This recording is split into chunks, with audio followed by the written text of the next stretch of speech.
Good morning, sir. You're Jerry Dickert. Yes, ma'am. And Mr. Dickert, did you get a lawyer hired? I haven't hired one. I've talked to three. I don't know if you received my email. I don't have a vehicle.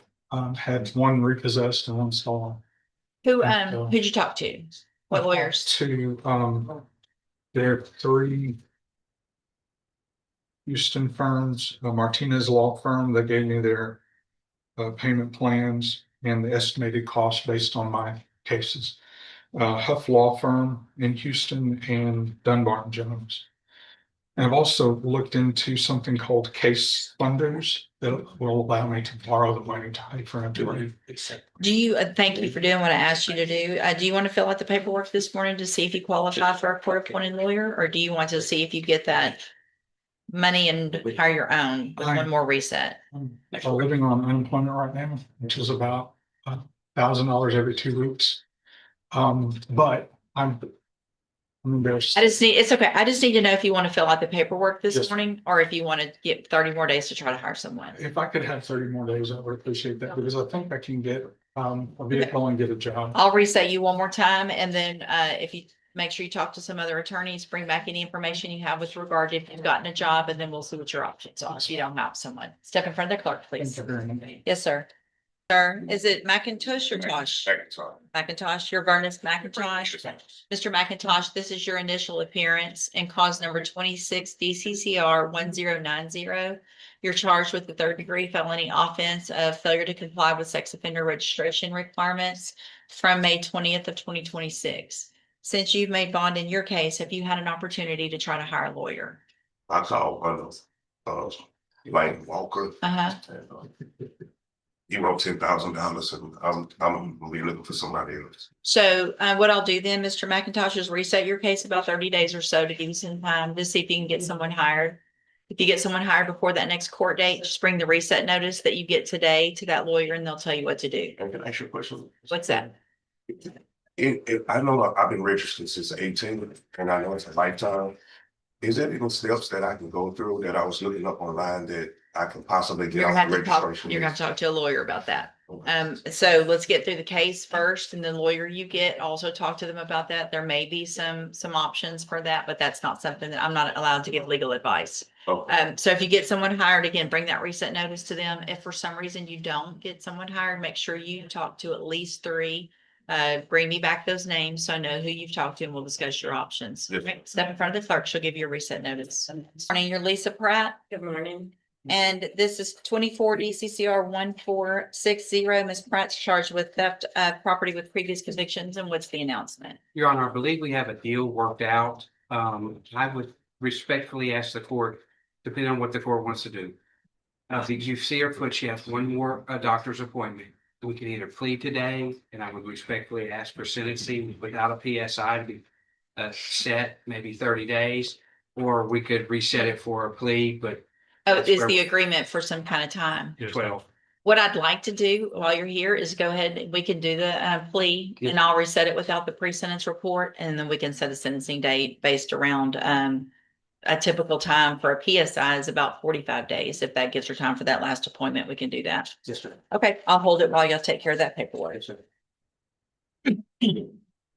So, Mr. Patterson, you tested positive for THC. There's no reason you should have tested positive if you had stopped using before when you were in court last time. So obviously you're not doing what you're supposed to be doing with the drug patch and staying clean. So you give me no choice at this time but to raise your bond in your case. Let's see, what does it say that name?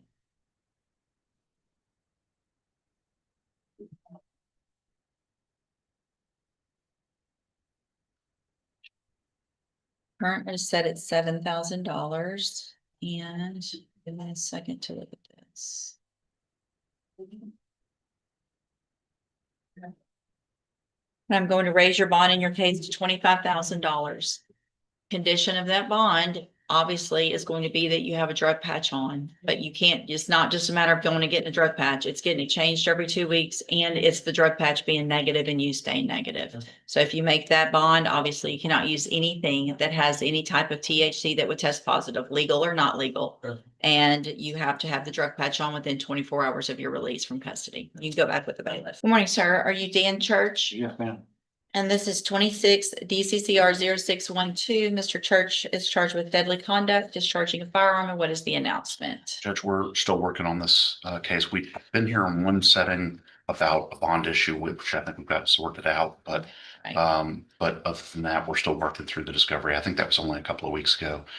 We're still working through it. I'd ask for a normal resetting on this, Any so he and I issues? could discuss. Sure. I have no issues with that, Your Honor. I have an offer that I can tender to counsel at the appropriate time. I would like the record to reflect that since that bond hearing, I have asked Ms. Tanner, and she kindly sent me the transcript of that, just so we could all be on the same page with regard to that. There have been no issues brought to my attention, and so we can just keep everything as is. I think hopefully we'll be able to resolve this. Perfect. Thank you. All right, we'll just do a normal reset. Mr. Church, make sure you stay in touch with Mr. Gertz so you can visit with him before that next court date. Thank you. You're free to go, sir. Good. Mr. Gover, in cause number 24, DCCR 0512, you're charged with the second-degree felony offense of attempting to commit sexual performance by a child from August 2nd of 2023. And how do you plead to that charge? Guilty. Are you pleading guilty freely and voluntarily? Yes, ma'am. And because you did what they charged you with? Yes, ma'am. I have here on the tablet some documents that have your signature on them that the state's marked as exhibit number 1. Before you sign these, did you go over them with Ms. Busick? Yeah. Do you fully understand them? Yes, ma'am. And do you understand if I follow the agreement that you've made with the district attorney that you'll be waiving or giving up any right to appeal? Yes, ma'am. And it looks like the agreement that you've reached is for a 10-year deferred probation. There would be a $2,500 fine, and you would be required to follow all of the rules and conditions of probation. Is that your understanding? Yes, ma'am. Do you also understand, if you're not a U.S. citizen, that a plea of guilty or no contest may result in your deportation, exclusion from admission to the country, or denial of naturalization under federal law? Yes, ma'am. State tenders number 1. Any objection? No objection. It's admitted. Is there any evidence that Mr. Gobert is not competent? No. All right, sir, I'm going to find that you entered your plea of guilty freely and voluntarily. Find that you're mentally competent and understand the nature and the consequences of your plea. Find sufficient evidence to find you guilty. However, I'm going to reset your case for sentencing so that the probation department can do a pre-sentence report. That'll give me more information about you and your case, and then we'll come back later for sentencing. You need to stop and talk to probation on your way out of the courtroom today, and she's at that desk right behind you. So stop and talk to her on your way out, and then we'll see you back at sentencing. Yes, ma'am. Nice to meet you. Thank you. Thank you. You as well. And we're going on a lesser, looks like. Of Yes, just a straight evade.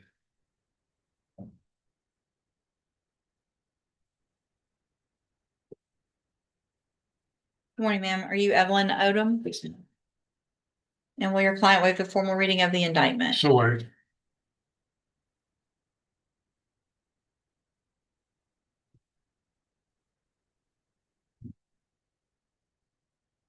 Ms. Odom, in cause number 26, DCCR 0403, the state has elected to proceed on the lesser included offense of a Class A misdemeanor evading arrest or detention, and that is from February 8th of 2026. And how do you plead to that charge? Guilty. Are you pleading guilty freely and voluntarily? Yes, ma'am. And are you pleading guilty because you actually did what they charged you with? I have here on the tablet some documents that have your signature on them that the state's marked as exhibit number 1. Before you signed these, did you go over them with Mr. Kimler? Yes. Do you fully understand them? Yes. And do you understand, if I follow the agreement that you've made with the district attorney, that you'll be waiving or giving up any right to appeal? Yes. And it's for 30 days in jail that would be sentenced today. Is that correct? well, she has a job. Explain to the judge. Well, I mean, I just got a job. It's really hard for me to get a job, I guess, because of my age. And so I really would like to put in 2 week notice. It's for CalCam. It's like just flagging in the parking lot. It's $15 an hour. And so I've been looking for a job for a month. So if I put in a 2 week notice, then maybe they would hire me back. I mean, just because I haven't done that. Okay. So we just need to reset for sentencing for 2 weeks. Okay. You don't show up. I'm coming up with you here. Well, I'll go through that with you just a second. So it's for a 30-day jail term, and are you a U.S. citizen? Yes. State tenders number 1.